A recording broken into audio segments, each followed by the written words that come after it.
Hi guys, welcome to part 12 of How I Made It Wrong. I'm still continuing with the story of my friend and her husband. So as I mentioned that after I had a conversation with the husband, we decided to plan how are we going to find out how to find out whether they are having an affair or not. So so the following day, guess what happened? My ex-husband comes to me. I can never forget that moment. He comes to me and he says, "What were you trying to do? What were you trying to do?" I'm like, "What are you talking about?" He's like, "What are you trying to do?" And he started calling me how stupid I am, how foolish I am, how much I was like trying to speak behind his back. And I'm listening like, where is the story going? What is happening? What are you talking about? So apparently, well, I don't know what happened until this day. So I'm just gonna share what I know. I'm just gonna share what I know.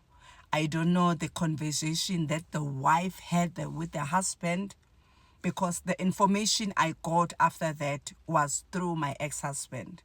I never got an opportunity to meet with my friend's husband ever, because what happened is that I think when he went to his wife, the wife convinced her, I don't know what happened, but they became united. They became one. Yeah. So because from the information I got from my ex-husband was like, look at you were talking bad about your husband, and look at them, they love each other, they support each other, and he'll never talk to you because you were trying to destroy their marriage, blah blah blah blah blah blah. So which means the wife convinced the husband that, I don't know, that's I don't know. I really don't know. I don't know what happened, but we never got an opportunity to meet again. And like the husband was no longer taking my calls, and he was not willing to continue with this thing. But later I discovered that, the wife was controlling the husband, and also the wife had shared some things with me that, I believe that the husband had did some things, or he had did some things in the past. So, and the wife had a hold on the husband. So yeah, so he couldn't go against her. And I remember the wife telling me that they will never divorce, because when they got married, they met when the wife was a nurse in hospital, and they got married in community of property. So there's a lot of money involved, because this guy is one of the top brain surgeons in South Africa, and he's very good, and he's making a lot of money.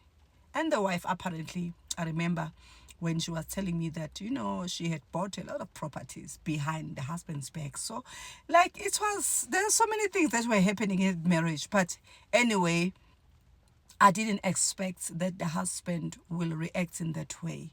So yeah, so I lost a friend, and again, from this married couple. So we're no longer friends. We're no longer.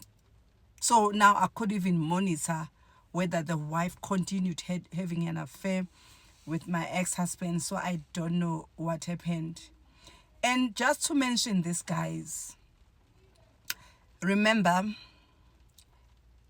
this thing is happening in my marriage, and as I mentioned before, Uguti, this is my second marriage. And this time around, I'm not getting what I'm expecting.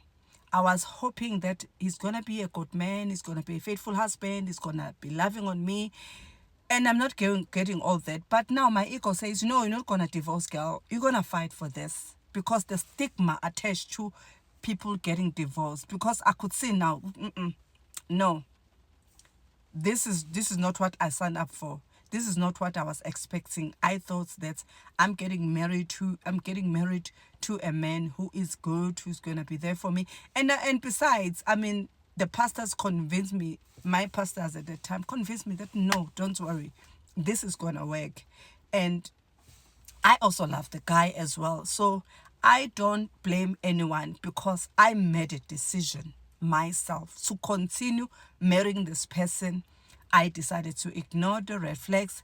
I decided to ignore everything. So, yeah, I chose to marry this guy regardless of what I saw. So, kahle kahle, everything that was happening in that marriage is what I mean, it was because I chose that.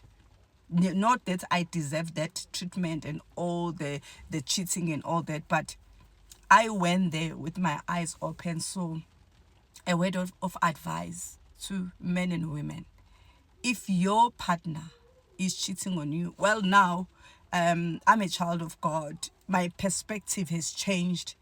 When it comes to marriage, I believe that you need to stay away from fornication, stay away from sexual immorality, stay away from all these things, and do marriage God's way, because God is the designer. He designed marriage and he had a way of how it needs to be done. But because we choose to disobey him and do it our own way, we end up suffer the consequences. Doing marriage in God's way is the best way to go about. I'm not saying that even people who are Christians and who are